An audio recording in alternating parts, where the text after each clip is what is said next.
Alors, Alors,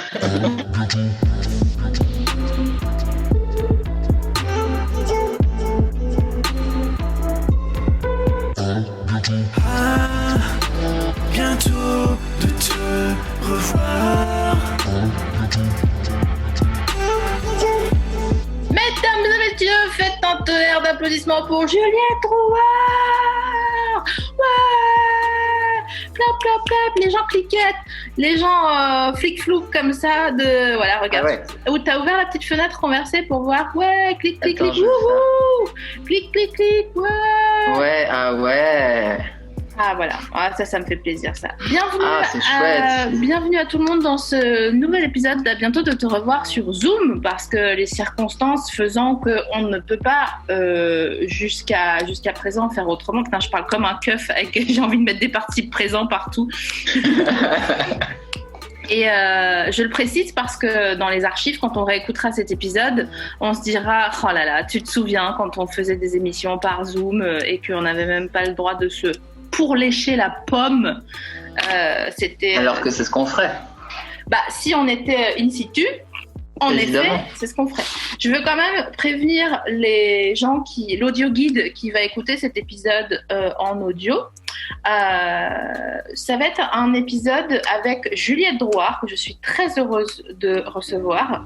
Juliette qui est notamment à l'initiative d'un festival qui s'appelle Sortir de l'hétérosexualité.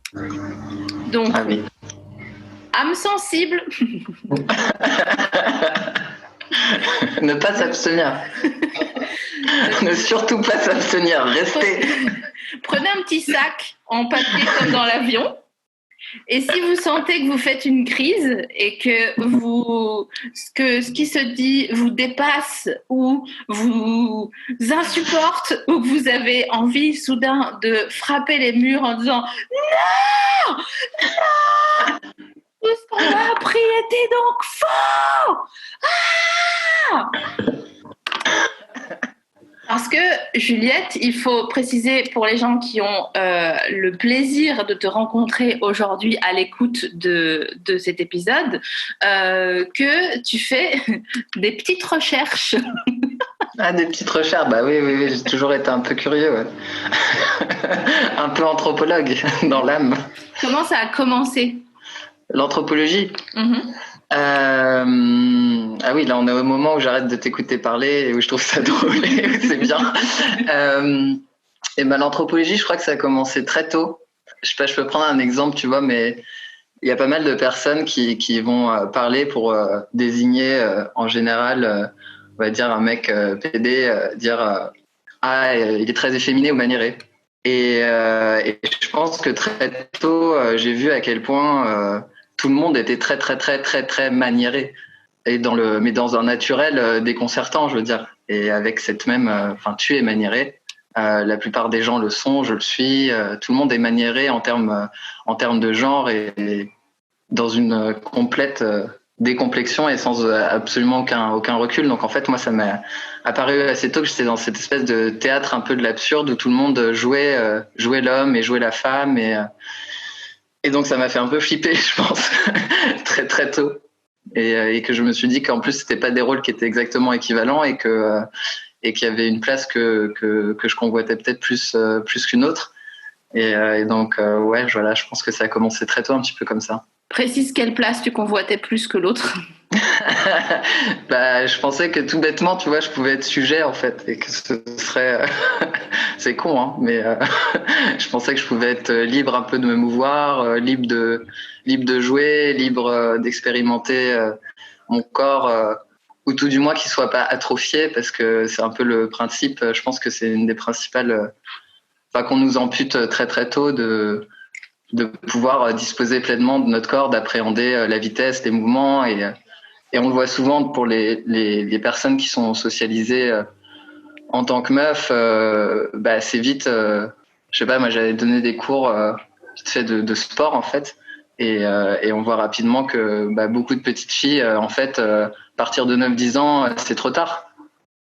C'est trop tard, il y a plein de facultés qui sont complètement shutdown en fait. On peut pas calculer à quelle vitesse arrive quelque chose, on peut pas synchroniser son bras pour taper devant.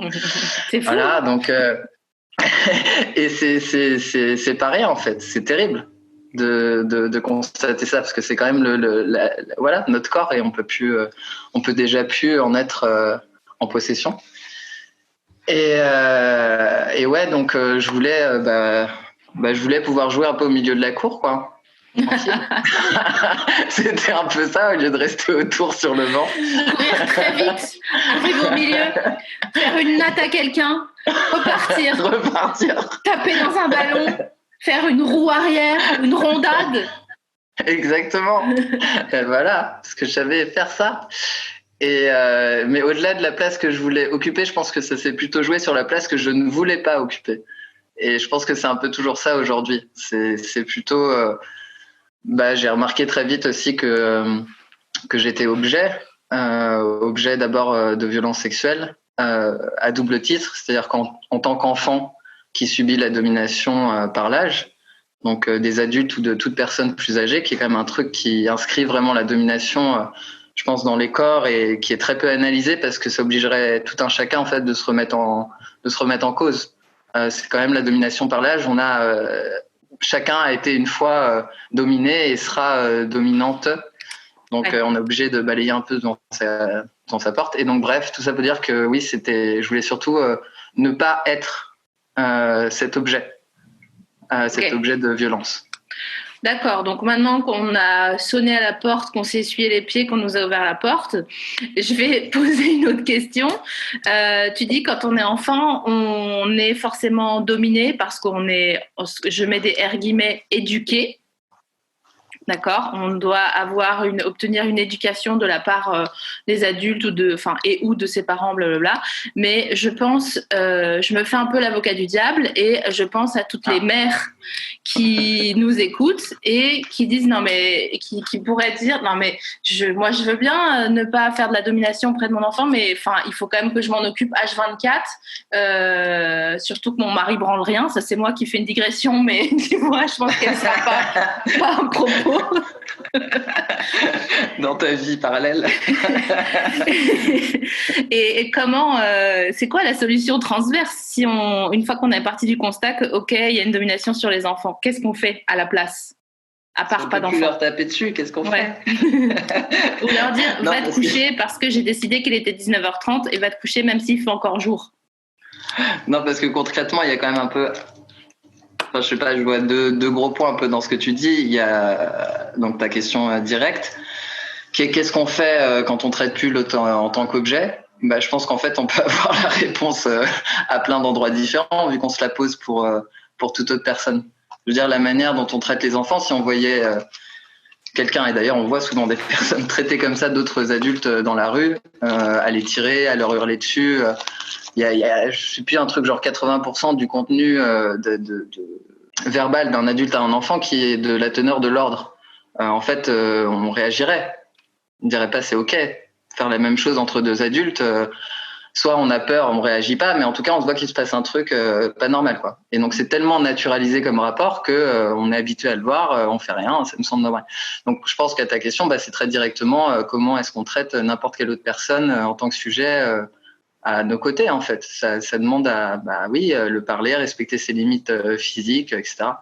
Et après, le deuxième point que tu évoquais, c'est qu'évidemment, on n'est pas pris que dans un seul réseau on va dire, de domination en termes de classe. Là, on parlait adulte-enfant, et tu évoquais évidemment la domination aussi de genre. Donc, la mère elle-même est prise dans un raid de domination.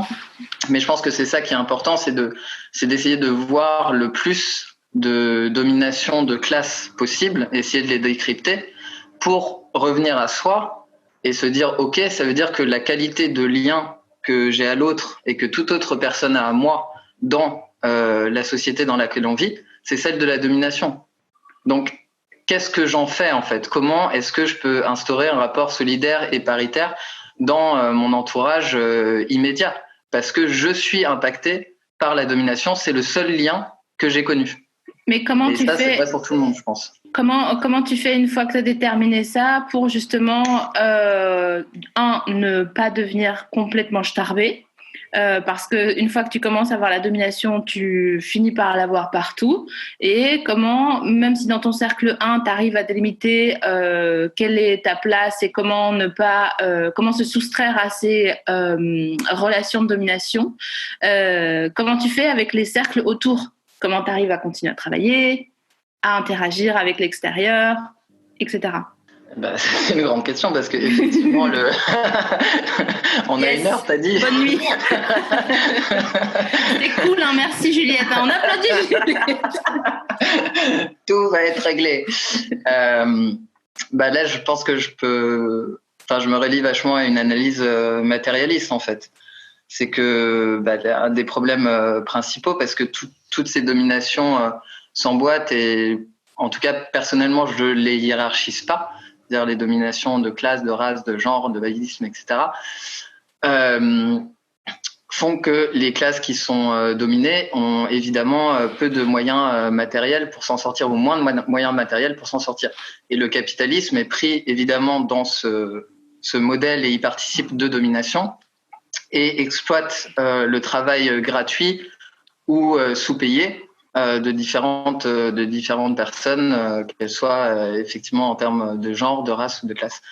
Et du coup, s'en sortir, ça veut dire aussi avoir les ressources souvent matérielles pour s'en sortir. Alors après, il y a effectivement des individus qui ont des trajectoires qui font qu'au-delà de ça, mettent en péril aussi leur existence matérielle pour prolonger leur lutte, leurs croyances et ont aussi certains gains en termes du coup émotionnels et de lien avec l'autre.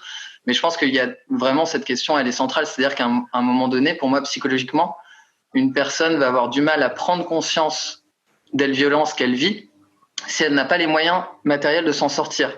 Parce qu'en fait, ce serait psychologiquement trop coûteux de reconnaître à quel point elle est exploitée s'il n'y a pas de porte pour aller dehors. Donc pour moi, ça pose vraiment une question toute matérielle. Enfin, un exemple vraiment à la con, aujourd'hui, il y a de plus en plus de femmes précaires à la retraite, de femmes seules précaires à la retraite. Donc effectivement, l'institution du couple hétérosexuel qui participe à construire des hommes et des femmes en miroir et à un rapport d'exploitation de l'un sur l'autre fait que la prise de conscience de cette exploitation et si on décide d'en prendre acte, est extrêmement coûteuse. Matériellement, ça veut dire s'exposer à la précarité. C'est très effectivement, c'est difficile et c'est verrouillé. Et pour ma part, évidemment, c'est un coût matériel palpable. C'est-à-dire que depuis que je me suis rasé la tête et que j'ai commencé ma transition, je suis au chômage. Donc, c'est un exemple matériel parmi d'autres en fait de ce que ça coûte. Mais par contre, ce sur quoi je m'appuie, et je pense que c'est extrêmement important, c'est de rejoindre une communauté de pensée et de tisser des réseaux de solidarité en fait matérielle à l'intérieur de cette communauté. Alors certes, c'est une communauté qui aura forcément moins de moyens et des moyens très limités. Mais on se débrouille. Mais en tout cas, très clairement, pour moi, il n'y a pas de retour en arrière, tu vois, par rapport à ça. Exactement. C'est ça qui est fou, c'est que c'est à la fois très flippant de sortir du monde normé, mais à la fois très exaltant de sentir autour de toi une solidarité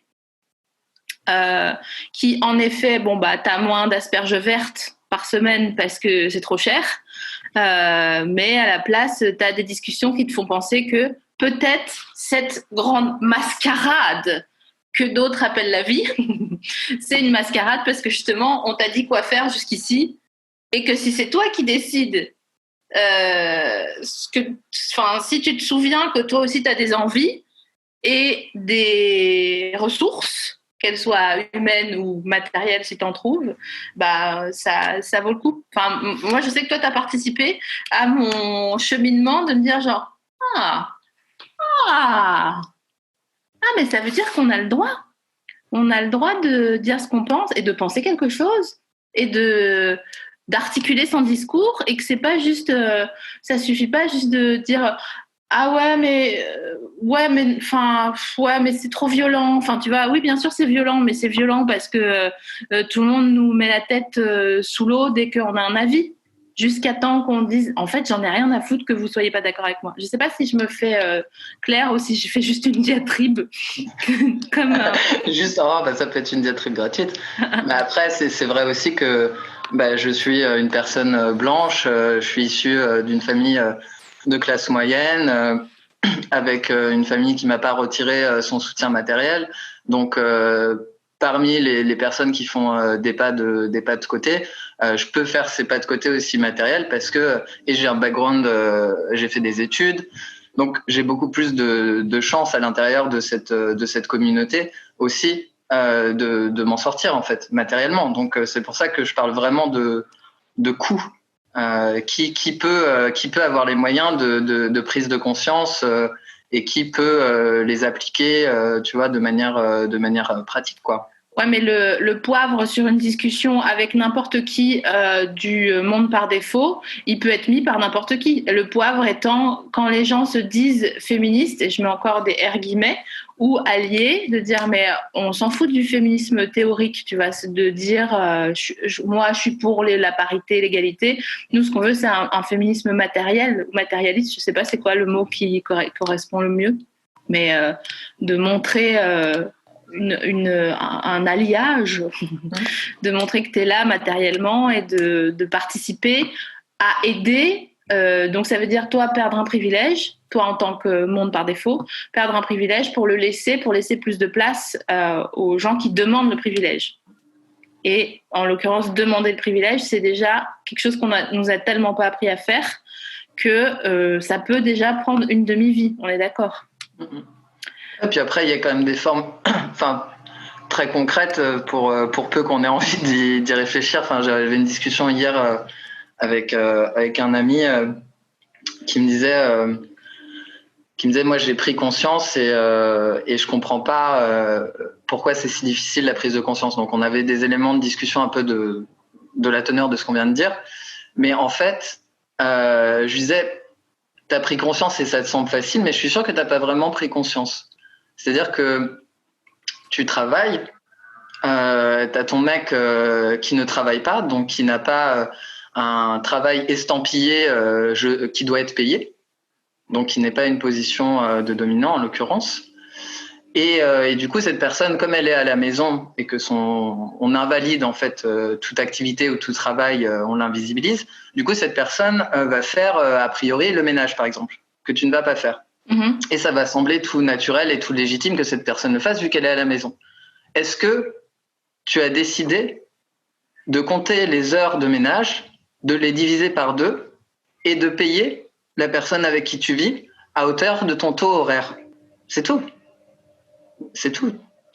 Donc il y a énormément de choses, je pense que quand ton pote qui a dans la tête la chanson « Ça fait mal !» Et ouais, oui, bien sûr. C'est pas plus compliqué que ça. Hein. Et le truc le plus marrant, c'est que n'importe quel débat sur n'importe quel sujet admis par la société, tout le monde serait tout à fait d'accord pour en parler. Mais quand tu évoques ce genre de rétribution financière pour que tout le monde soit à parité et que ça soit pas juste théorique, les gens, on est d'accord, pètent un câble. Les gens pètent un câble. Ils pètent un câble. Ils capotent, quoi, comme dirait Charlie. Ils n'arrivent plus à penser droit. Ils sont là genre « Mais moi, je suis pas comme ça !» Juste parce qu'ils ont l'impression qu'on leur fait un reproche. Comme si faire un reproche à quelqu'un, ça, c'est aussi un autre truc qui... Enfin, quand tu es socialisé en tant que meuf, on passe ton temps à te faire des reproches, tu passes ton temps à t'excuser et à promettre que tu vas t'améliorer. Quand tu es socialisé en tant que gars, tu prends un reproche et carrément t'as ta cape dans ton sac à dos que tu enfiles en disant genre on m'a jamais parlé comme ça. Genre c'est une catastrophe quoi. Pourquoi ? Parce qu'ils sont valorisés comme étant des léprechauns supérieurs, des sortes d'êtres, des Elohim, tu sais, le truc de... Comment il s'appelle, cette secte-là, que j'adore Raël, c'est Raël, les Elohim. Ouais, c'est ça. J'aime bien quand tu te fais les questions-réponses parce que j'ai pas la moitié. Parce que j'avais pas le temps. J'avais pas le temps de te mettre dans ma galère. Non, mais tu vois, après, je pense que... Enfin, je préfère parler au jeu parce qu'en fait, encore une fois, j'en suis pas exempt j'ai appris le lien à l'autre en termes de domination. Donc, ça suffit pas de dire, de pointer une domination qui nous arrange parce que, j'ai été socialisée en tant que meuf, machin. Donc, la domination, entre guillemets, qui m'arrange de pointer, c'est celle de genre et du coup de dire vous, machin. Mais en fait, encore une fois, il y a énormément de différentes dominations de classe versus une autre. Et donc, c'est moi, qu'est-ce que je fais, qui est-ce que je domine, c'est quoi ma position située, qui est-ce que je domine et qu'est-ce que je fais. Et en fait, il y a 1 milliard de choses qui s'ouvrent en termes de possibilités à faire pour redistribuer. Enfin, tu vois, rendons l'argent, en fait. C'est d'essayer de redistribuer, d'essayer de reconnaître, d'essayer... Enfin, je reprends aussi... un autre exemple, mais de la conversation d'hier, heureusement que je l'ai eu, tu vois, sinon je ne saurais pas quoi dire. C'est clair. Non, mais tu sais, tes anges gardiens, ils sont avec toi, il ne faut pas douter. Tu vois, à quel moment, en tant que thérapeute, je peux facturer, donc je sais combien ça coûte. À quel moment ma mère a facturé qui que ce soit dans la famille, tu vois, alors qu'elle a fait tout le boulot émotionnel et on sait ce que ça coûte en fait de ce boulot de psy qu'elle a fait et qu'elle continue à faire H24, c'est un truc qu'on prend vite comme acquis, comme naturel, donc. Enfin, je prends un exemple parmi 1000 autres. Où quand je suis avec un enfant dans la pièce, tout d'un coup, j'ai envie qu'il parte. Pourquoi on le met pas au lit et pourquoi cet enfant est là et pourquoi il veut participer. Pourquoi il veut m'emmerder avec ses jeux. Enfin, tu vois, faut se regarder quoi. faut se regarder agir. Faut se regarder plaquer des stéréotypes. qu'on a tous et tout ce qu'on attend. Et une fois qu'on a débusqué un peu les différents clivages, les étudier vraiment ses propres réactions. C'est pas, je pense qu'il faut être honnête, tu vois. Moi, en tant que blanc, j'essaie de m'éduquer évidemment sur les privilèges que j'ai et sur le racisme, etc. Mais ça doit pas rester à un niveau théorique. C'est-à-dire, si je rencontre une personne racisée, faut que je m'étudie avec une forme d'honnêteté, en fait. Qu'est-ce que je plaque sur cette personne? Parce que c'est pas vrai qu'une fois qu'on a théorisé un truc, c'est bon, c'est faux. Bien sûr qu'on continue avec ces stéréotypes. Bien sûr qu'il faut continuer à les travailler, à porter charge dessus et à essayer matériellement de faire quelque chose. D'ailleurs, parle pas trop fort parce que t'es quand même chez tes parents, je crois. Et j'ai peur que ton père il rentre et qu'il dise c'est quoi ce bordel là? C'est qui a fait psy gratuitement? Et je veux pas qu'il te foute dehors avant la fin de la mission parce que c'est trop intéressant. Non, c'est bon, je me suis isolé dans une maison voisine. Ok, d'accord. J'ai pris les devants. Hein. J'ai pas initié un festival sortir de l'hétérosexualité pour parler sur une émission avec toi dans la famille nucléaire. J'aurais peur de pas avoir à souper. C'est clair. Ça serait un peu la merde. Les théoriciens de la théorie. Comme je disais, il faut absolument se soustraire de la famille. Juliette, on mange. Ouais, c'est ça. On a déjà eu pas mal de discussions sur. Tu parles de thérapie.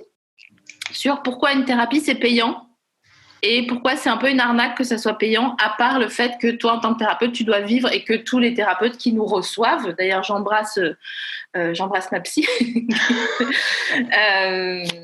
à part le fait qu'elles doivent vivre, pourquoi c'est une arnaque de dire non mais il faut que ça soit un peu cher, il faut qu'il y ait de l'argent qui traverse, parce que en vrai si tu fais une thérapie, ça veut dire que ça bloque un tas de gens qui n'ont pas l'argent par semaine pour aller en thérapie. Et ils méritent pas moins de parler de leurs rêves et de leurs désirs enfouis, tu vois.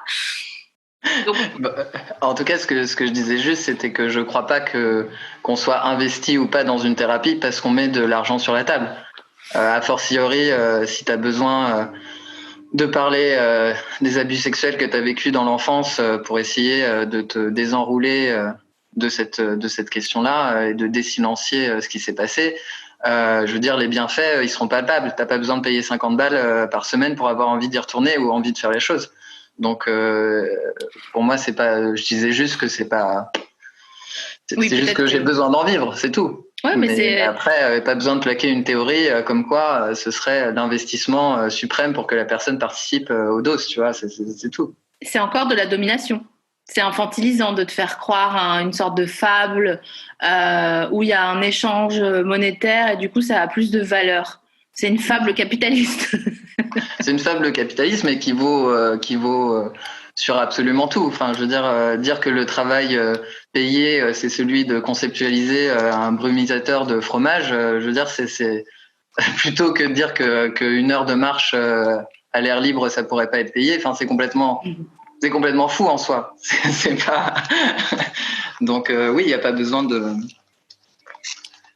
trouver cette justification-là qui, comme tu le disais, participe à d'autres formes de domination ou d'infantilisation ou de recherche de légitimité qui, en fait, si tu fais un travail efficace, pour moi, en thérapie, qui se fonde sur justement la politisation, il n'y a pas besoin qu'on paye.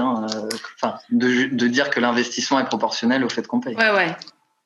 À propos de travail, de thérapie et de politisation, je fais jamais l'actu de mes invités, mais en l'occurrence, là, il y a des gens qui demandent sur la conversation. Parce que tu sais, je sais pas si tu es au courant, mais les auditeuristes de À bientôt de te revoir adorent broncher. Donc, ils sont tout le temps en train de broncher pour une raison ou pour une autre. C'est comme ça. C'est moi qui les ai éduqués, donc je peux m'en prendre qu'à moi. Tu vois, j'ai pas fait une éducation à la dure, à base de domination, blablabla. Et donc là, on me demandait plus haut si tu pouvais parler un peu du concept de sortir d'hétérosexualité. Pas du concept en lui-même, mais du festival et de pourquoi, ce qu'il y avait à l'intérieur. Est-ce que tu avais appris notamment sur la dernière édition qui s'est passée en septembre l'année dernière? Yes. Il y avait une tu vois, regarde, excuse-moi, il parle en caps lock, on participe, c'est pas pareil, merde. On branche jamais. Mais vous vous calmez, quoi. Vraiment, je vous jure. Je devrais leur jeter des petits cailloux si on était en face. Donc vas-y, excuse-moi. Il y avait une question sur mon signe astrologique, mais bon, je vois que tu censures et qu'il y a des choses intéressantes. Non, mais parce que si on commence là-dessus, ça va être trop long. On peut garder sur la fin quand je serai à mon 3e vers sur l'astro. Okay, quand tu vois que je faiblis un peu, on balance là-dessus, d'accord? Ok, ça va. La censure, c'est mal. Oh, il m'énerve, je te jure. Il m'insupporte. Ok. Donc, ce faisant. Alors, déjà, je me permets de préciser que j'ai un blog sur Mediapart où j'ai écrit un article qui s'appelle Une meilleure retraite pour sortir de l'hétérosexualité. Et je me permets de dire ça parce que je pense que ce sera beaucoup plus ordonné et construit que là ce que je vais dire. Mais en gros, l'idée, c'était de faire apparaître la réalité qui est que l'hétérosexualité est un construit et non pas une forme de nature dans le fait qu'elle soit majoritaire et que ce soit la norme. C'est une norme qui, comme toute norme, est construite et donc qui a des objectifs et des vocations de domination, parce qu'encore une fois, on est dans une société qui nous lie les uns les autres que en termes de dominant-dominé. On n'a pas appris autre chose. Donc toute empreinte qu'on va laisser, que ce soit une empreinte culturelle, et là je parle pas de contre-culture, mais l'empreinte culturelle, les empreintes normatives, tout type de contenu, sont faits pour à la fois représenter cette domination et la véhiculer, la reproduire. Et donc l'hétérosexualité, du coup, on s'est penché sur différents volets, sur à quoi ça sert, tu vois. Donc déjà on s'est penché sur le volet de pour qu'il y ait du sexisme, il faut qu'il y ait des hommes et des femmes bien distincts. Il faut déjà réussir à faire deux groupes. Et en fait, malgré ce qu'on pourrait penser, parce qu'on est tellement habitué à voir ça comme naturel, c'est pas si facile de constituer ces deux groupes, parce qu'on se ressemble vachement. Il n'y a pas un sexe biologique, il y a des quantités de sexes biologiques à différents niveaux déjà, pour parler du corps, que ce soit le niveau... C'est comme si on nous avait mis dans deux équipes avec des chasubles jaune or et jaune tournesol. Exactement.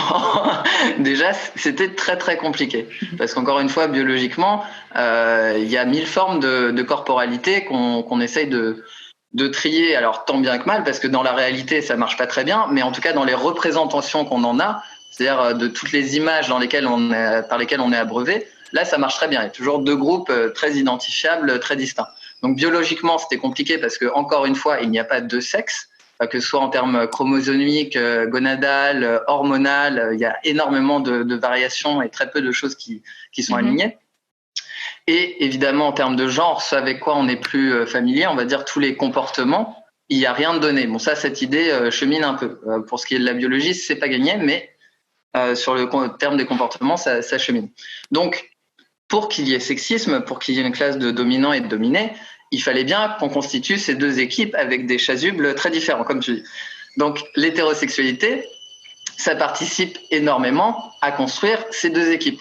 Parce que on va mettre en miroir, inversé, deux personnes dont donc la norme est ce qu'on est censé envier et on va dire, on a des rétributions sociales quand on est en couple et machin. Hein. Et du rouge à lèvres et on nous offre des cadeaux et une rose le 14 février.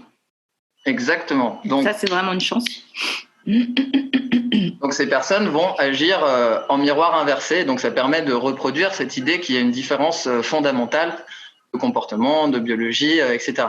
Et d'ailleurs, ce qui est intéressant, c'est que, par exemple, quand il y a des groupes de meufs qui se réunissent pour des raisons féministes, X ou Y, qui peuvent avoir des orientations sexuelles hétéro, peu importe, on voit que les termes de genre changent. C'est-à-dire que les personnes vont avoir beaucoup plus de licence pour aller voyager dans le genre, changer de coupe de cheveux, de vêtements. Tout d'un coup, les choses se lissent un peu. Donc l'institution, on va dire hétérosexuelle du couple, participe à créer cette différenciation de deux équipes pour ensuite permettre le sexisme. Donc il y a ça. Et ensuite, l'hétérosexualité, ça sert aussi au système capitaliste. C'est-à-dire qu'on aurait pu choisir n'importe quelle modalité pour habiter, pour élever des enfants, pour reproduire. Enfin, rien ne dit sur le papier, il faut que ce soit un homme et une femme. Ce qui d'ailleurs est plutôt absurde en soi, parce que ça veut dire, enfin absurde, plutôt violent en soi, vu que ça veut dire, en tant que dominé sur cette partie-là, tu vas passer toute ta vie avec un dominant sur cette vision-là. Donc c'est un peu contradictoire des fois dans les termes.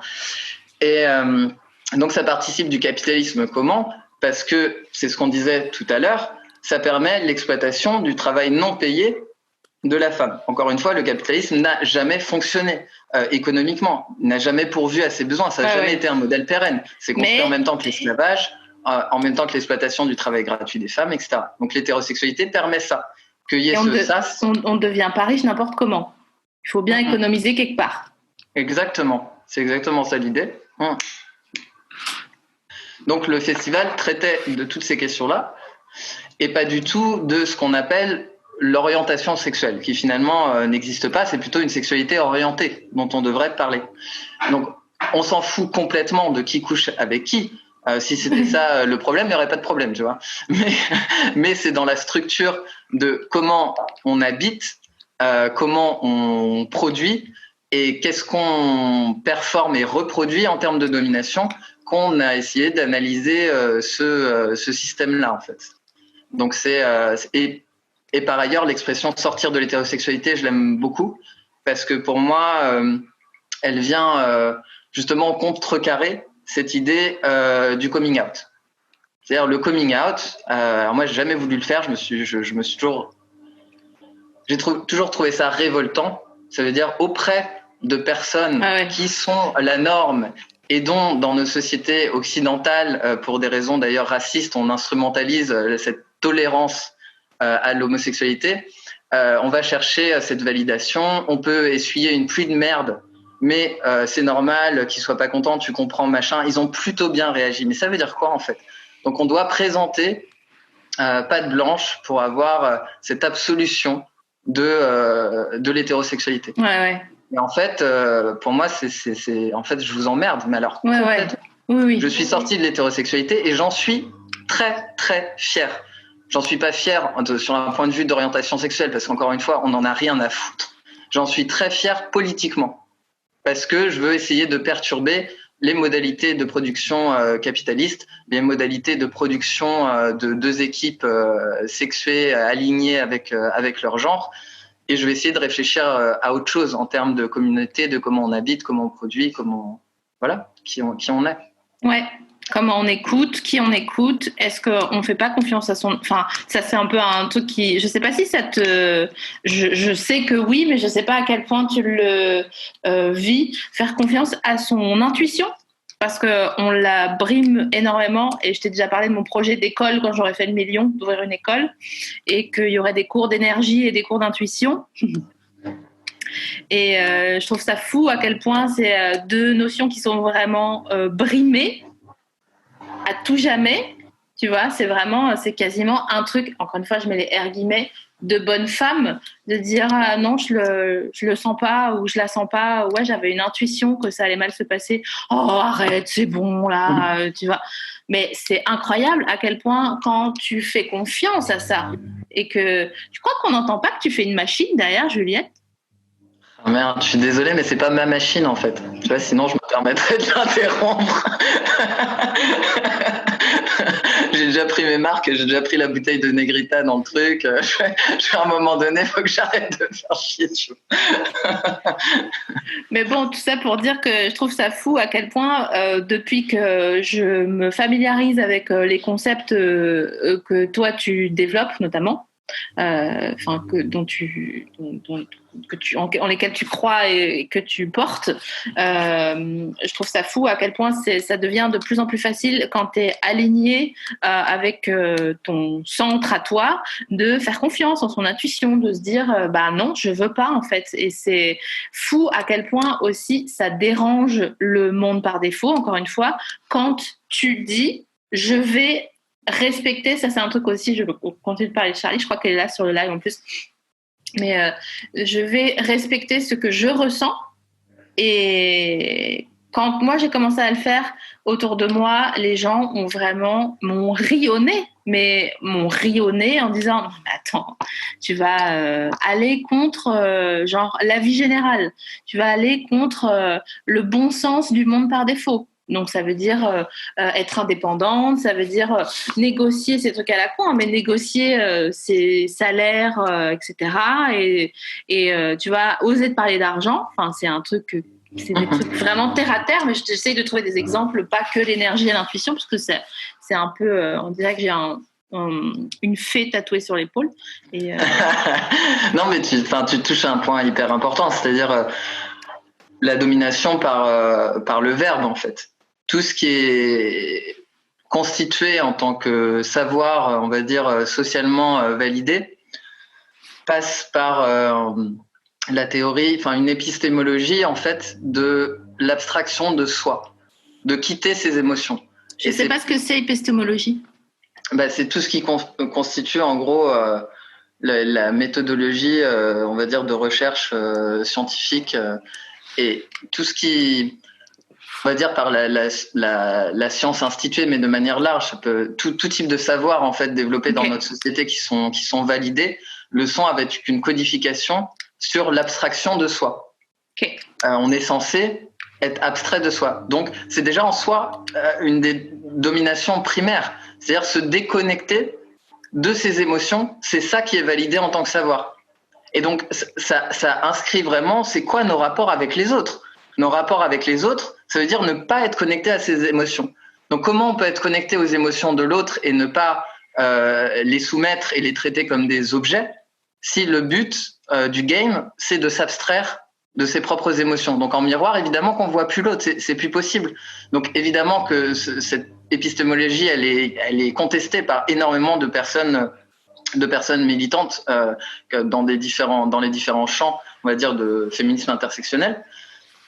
Mais je pense que c'est un petit peu ce que tu dis, c'est qu'on apprend à être coupé de ça et on apprend à ne pas communiquer avec l'autre sur le registre de l'émotion. Et je pense que c'est extrêmement, on pourrait se poser la question un petit peu métaphysique, est-ce que l'invention du verbe tel qu'on le connaît, c'est en soi l'invention aussi de la domination? J'en sais rien, mais en tout cas c'est intéressant de se poser cette question-là. Et en tout cas, de revenir, comme tu le disais, à des formes de s'interroger, ce serait quoi une communication émotionnelle avec l'autre? Qu'est-ce qui passe par le verbe? Qu'est-ce qui passe pas par le verbe? Et si je dois me positionner sur le verbe, comment je peux me situer en tant que sujet, savoir que je ne suis pas objectif parce que je ne le suis jamais, situer ma subjectivité, dire en quoi ça me touche, et pas que ça invalide mes recherches, mais que ça les valide. Parce que c'est ça aussi le but du savoir dominant, c'est de faire croire qu'on a une position objective et qu'on ne fait pas de la politique. Alors qu'on fait toujours de la politique quand on parle de savoir. Bien sûr. Et je pense qu'une des premières clés pour les gens qui sont là, genre, je sais pas comment faire pour faire comme ça, là, comme vous faites là en ce moment, là. Je pense que tu me dis si tu es d'accord, on peut débattre après, il n'y a pas de problème, tu me connais.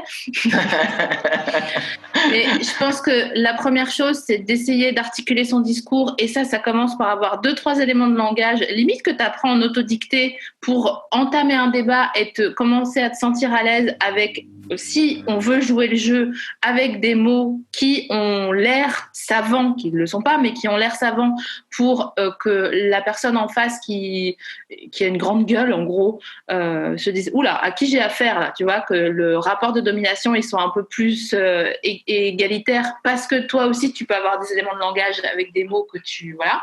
Et la deuxième chose, ça, c'est juste, je ne conseille pas aux gens de faire des combats de regard pendant les débats, mais je pense que si on entame ce chemin vers l'intuition et l'énergie, c'est si tu n'es pas d'accord avec quelqu'un, au lieu de t'énerver au machin, essayer de le regarder trop longtemps sans parler. Et je pense que ça peut vraiment déstabiliser beaucoup plus que prévu. Et encore une fois, emmener sur un chemin de est égal quand on débat avec quelqu'un. Qu'est-ce que tu en penses? Sur le fait de chercher le eye contact? En fait, quand tu parles avec quelqu'un, tu as tendance à vouloir dire plein de trucs, machin, nani, mais je pense que justement, ça vaudrait le coup de slow down le débat et de plutôt prendre le temps de regarder les gens, parce que les gens, ils ont tellement pas l'habitude de se faire regarder, tu vois. Mais pas regarder comme Brandy et Monica dans le clip de The Boy Is Mine, tu vois, avec un sourcil en l'air et l'index pointé en ondulant la tête. Juste regarder 1 seconde de plus que ce qu'on aurait fait normalement pour jauger l'énergie de la personne qu'on a en face. Est-ce qu'elle est vraiment en train d'essayer de me casser les nuts?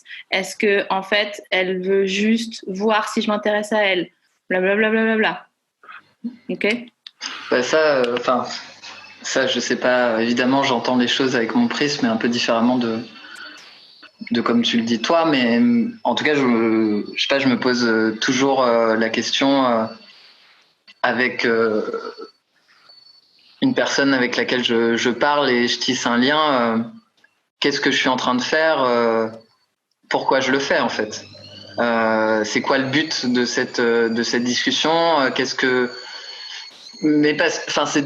Pour moi, c'est des réflexions un petit peu infinies parce qu'encore une fois, j'ai l'impression que j'ai pas eu les outils en fait d'instaurer un lien à l'autre qui soit d'abord dans les émotions. Et c'est ça souvent que je me demande. C'est ok, je parle avec quelqu'un, mais est-ce que c'est réellement important quand on débat théoriquement? Qu'est-ce qui me nourrit en fait? Qu'est-ce qui fait que finalement je passe un bon moment avec cette personne? Est-ce que j'ai ressenti des émotions? Est-ce que ça a apaisé mon corps? Est-ce que je cherche à dominer cette personne en employant tel ou tel vocabulaire? Quels sont les canaux de cette personne qui sont disponibles?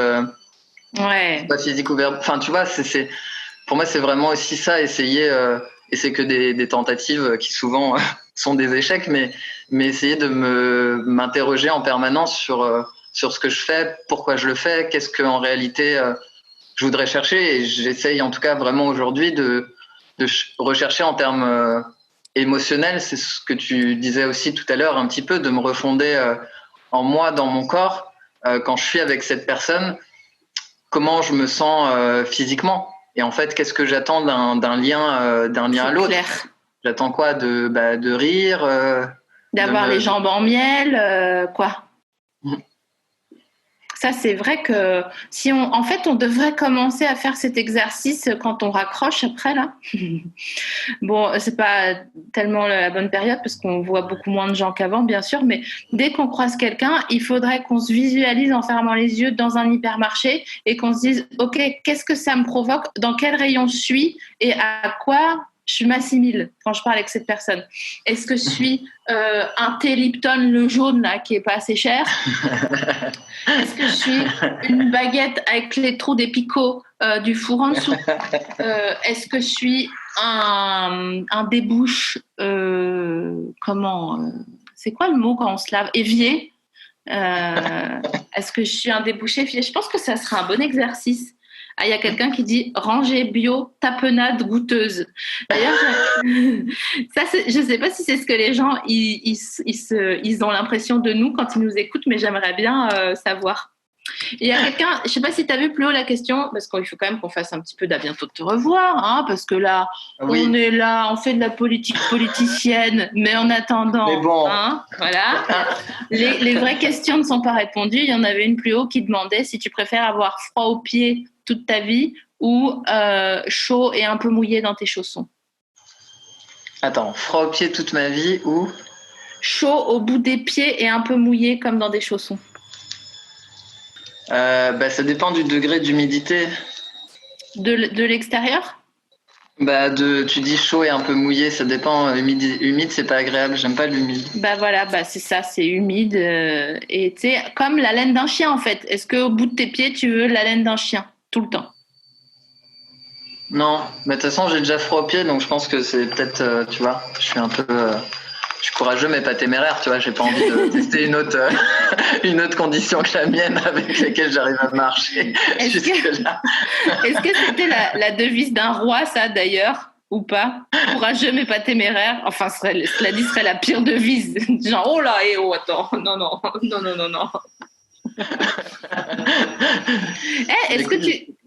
Est-ce que tu crois que les rois et les reines, est-ce que tu crois que quand ils savaient qu'ils étaient genre pas beaux selon la norme de l'époque, ils donnaient un billet au peintre pour qu'il les bogossifie?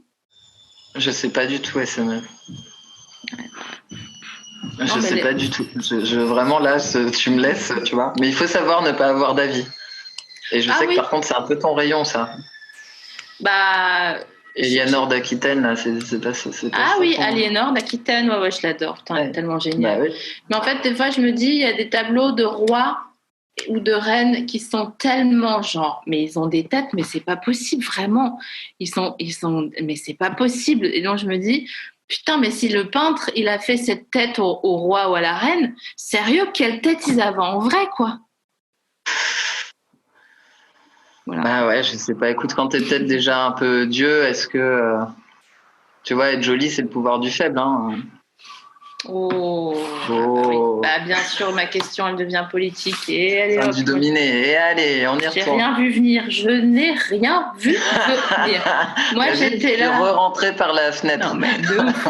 Bim. C'est la truffe au vent, elle a un golden dans un champ. C'est ça, hein, tu t'es relâché un peu. Il était 45 et je t'ai vu partir. Tu croyais qu'on allait finir en mode light? Moi aussi. Et si je peux me permettre, je vois une question endo, point d'interrogation. Ouais. Oui, endo. Et ça me semble un peu important quand même. Ça, j'aimerais bien parler. Allez, en plus, j'ai teasé là-dessus sur mon live précédent pour dire aux gens que c'était important de venir t'écouter. Donc, endo est l'abréviation de endométriose. Pourquoi cette personne sur le live dit endo, point d'interrogation? Parce qu'il s'avère que tu as travaillé et que tu as notamment publié sur ton blog Mediapart Juliette Drouard avec un T. Avec un T et un D. Et un D. Un article qui fait le lien entre la prise de testostérone et la baisse de l'endométriose. Ouais. Celui-ci est de manière générale entre la testostérone et la douleur, et la testostérone comme un antidouleur. On commence, en fait, on peut, pardon, excuse-moi, on commence peut-être par dire qu'on avait une discussion sur la pratique de la boxe l'autre jour, et tu m'as dit que avant de commencer à prendre de la testostérone, tu faisais 1 heure de boxe et tu étais en galère totale. Et après avoir commencé la testostérone, 1 heure de boxe, ça te paraissait comme, en gros, aller faire 50 pas. Ouais, voilà. Et alors ça, moi, je suis blastée. Je suis...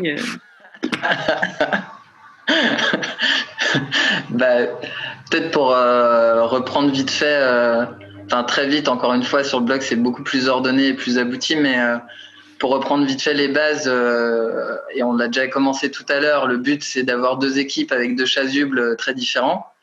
Donc, le but, c'est de ne surtout pas dire qu'il y a une évidente continuité entre tout le monde. Et l'évidente continuité, elle est que toute personne produit de la testostérone et qu'à partir de la testostérone sont produites les hormones que toute personne produit, à savoir les œstrogènes et la progestérone.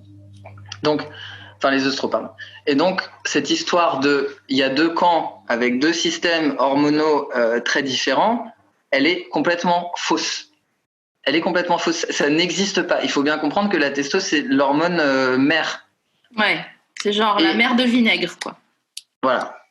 Et donc, l'idée, toujours ce grand plan de sexisme, de différencier 2 corps, ça a notamment induit qu'on ne veut pas donner de la testostérone aux femmes. Très dangereux comme idée, parce qu'on pourrait s'apercevoir déjà qu'on a le même système hormonal que tout le monde, et que de 2, en plus, peut-être, comme d'ailleurs beaucoup de personnes assignées femmes à la naissance ont des taux de testostérone variés et qui font que d'apparence, ça rapproche beaucoup les corporalités. Et ce qu'on veut bien éviter, c'est surtout que les corporalités, ça puisse se mélanger, etc., comme si genre c'était pas suffisant, machin. Donc, bref, malgré le fait que beaucoup de personnes soient au courant que la testostérone est un antidouleur naturel, renforce en tout cas la libido, la prise de muscles, etc., etc.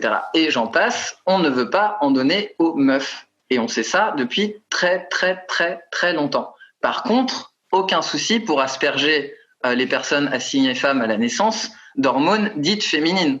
Ça, il n'y a vraiment pas de problème. C'est la molécule chimiquement la plus produite au monde. Donc, il faut savoir que déjà, on part de corporalités qui sont sur un continuum, mais qu'en plus, on s'acharne à faire en sorte de produire 2 camps, entre l'extermination des personnes intersexes et leur mutilation toujours à l'heure actuelle, et le renforcement de ces binarités parce qu'on arrose d'hormones. De la même manière, on empêche le mouvement des femmes, le sport des femmes, etc., etc., alors que ça produit de la testostérone.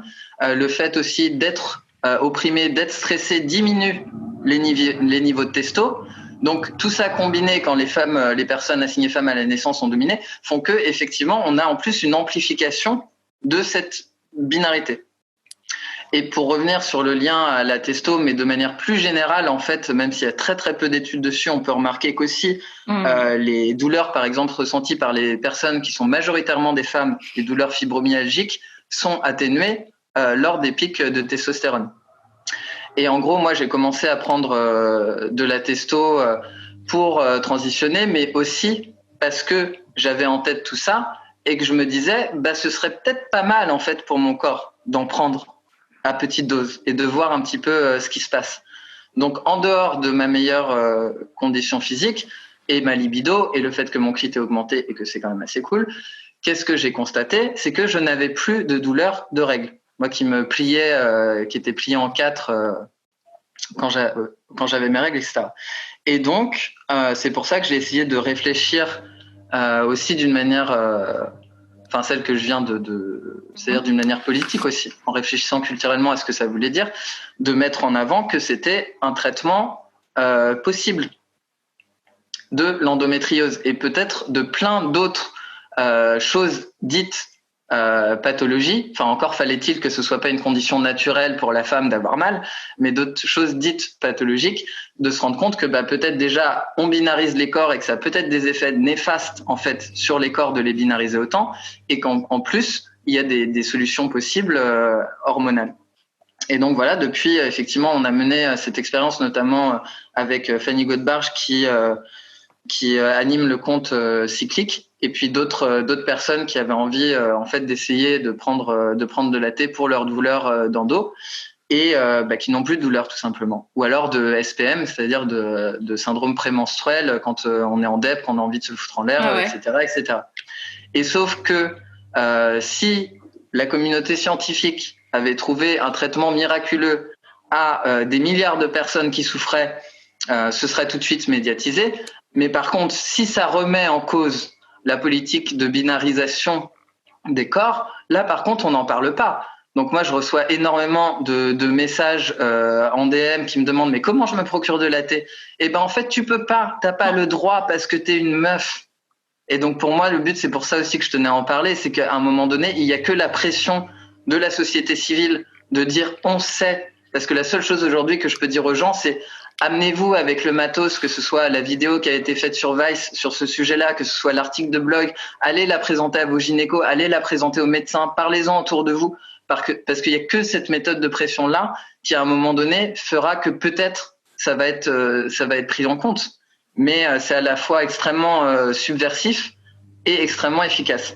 Et ce qui est intéressant, c'est que la première piste qui avait été étudiée pour l'endo et qui a évidemment été laissée pour compte, c'est la prise d'androgène, justement. Et on s'était rendu compte que non seulement ça permettait de traiter les douleurs, mais que ça diminuait les lésions.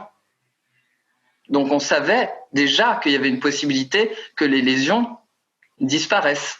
Mais par contre, non parce qu'il faut que les corps soient binaires, non pour le sexisme, et aussi parce qu'on va le présenter d'une manière qui est très difficile à accepter pour une personne qui, encore une fois, a besoin matériellement de s'inscrire dans un système où elle est reconnue en tant que femme. Donc c'est-à-dire que tout d'un coup, vas-y.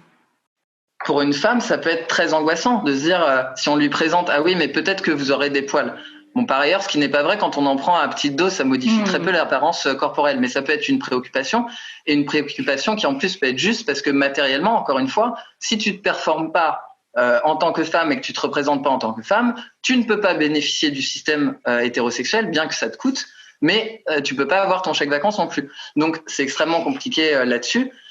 Et pourtant, je pense qu'il y a vraiment dans la présentation quelque chose qui change, c'est que il y a 10 000 manières, par exemple, de s'épiler, mais là, tout d'un coup, ça devient un drame quand on doit annoncer qu'on va prendre 3 poils sur le menton. Donc, faut arrêter de se foutre de la gueule des gens, tu vois. Et là, je parlais avec une personne qu'on a mis en contact avec moi, qui est danseuse et qui ne peut plus danser depuis 20 ans parce qu'elle a l'endo qui la cloue, en fait, et qui me disait, mais quand bien même je devais changer d'apparence corporelle, mais quand bien même je n'en aurais rien à foutre. Donc c'est vraiment important pour moi de dire ça, il faut faire pression parce que d'une part, il n'y a pas de changement corporel à microdose qui soit édifiant, et ça des personnes peuvent en témoigner. Et d'autre part, en fait, quand bien même, révoltons-nous. Quand bien même, ça voudrait dire avoir des poils en plus, mais qu'est-ce qu'on en a à foutre en fait ? C'est si on te donne vraiment le choix entre te sentir bien dans ton corps, avoir 2-3 walps et un plus gros clitoris, c'est quoi le problème en fait ? Donc voilà, non, je me suis un peu enflammé. Je tenais, tu vois, à dire ça quoi. Il y a que ça à dire. Je pense que tous les gens qui sont en train d'écouter, soit ils ont en effet la tête dans leur sac en papier parce que c'est trop pour eux d'un coup, soit ils sont comme moi avec une flamme à l'intérieur du sternum en train de se dire mais on va tellement pas vous lâcher, mais les amis, mais c'est fini, c'est la fin du vieux monde, c'est terminé. Rendez l'argent, donnez la thé. Donnez la thé. Il n'y a que ça. Et surtout rendons. Parce que je pense que, pour moi, balayer devant sa porte, c'est l'essentiel, tu vois. C'est à un moment donné, il y a la vitesse 1, se rendre compte à quel endroit on est dominé. Ouais, ok, on a enclenché la première. Mais si c'est pour juste dire on est dominé, c'est pas juste. En fait, ça sert à rien. C'est à quel endroit je suis dominant. Qu'est-ce que je veux changer concrètement dans mes rapports à l'autre. Pour moi, c'est balayer devant sa porte, quoi. Pour moi, bien c'est sûr. essentiel. Je pense que c'est un exercice que tout le monde va pouvoir faire, en plus de s'imaginer dans quel rayon de l'hypermarché ils imaginent leur interlocutrice. Où est-ce que vous vous situez et enfin d'où vous parlez, quoi. Mais pas genre d'où. Genre, d'où est-ce que vous parlez? D'où tu parles? D'où est-ce que vous parlez?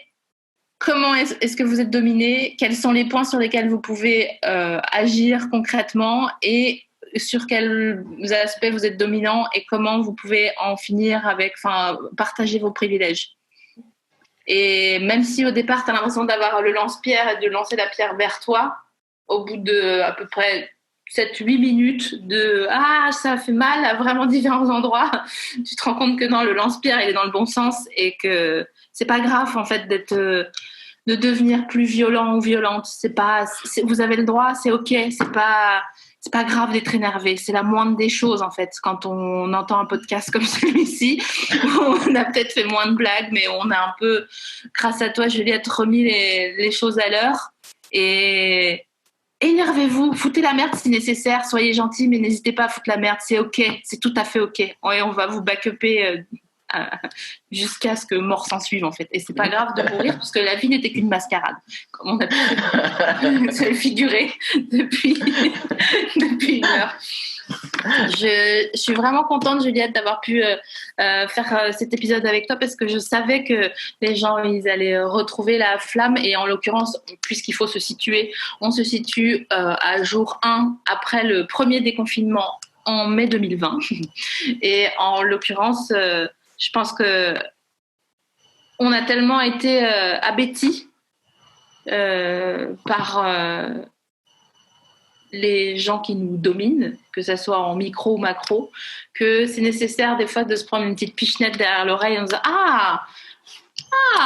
peut-être que on peut agir dans son cercle 1 et puis ça va rayonner. Et moi, c'est ça que ça me fait quand je parle avec toi, ça me rayonne autour et j'ai l'impression que rien n'est impossible.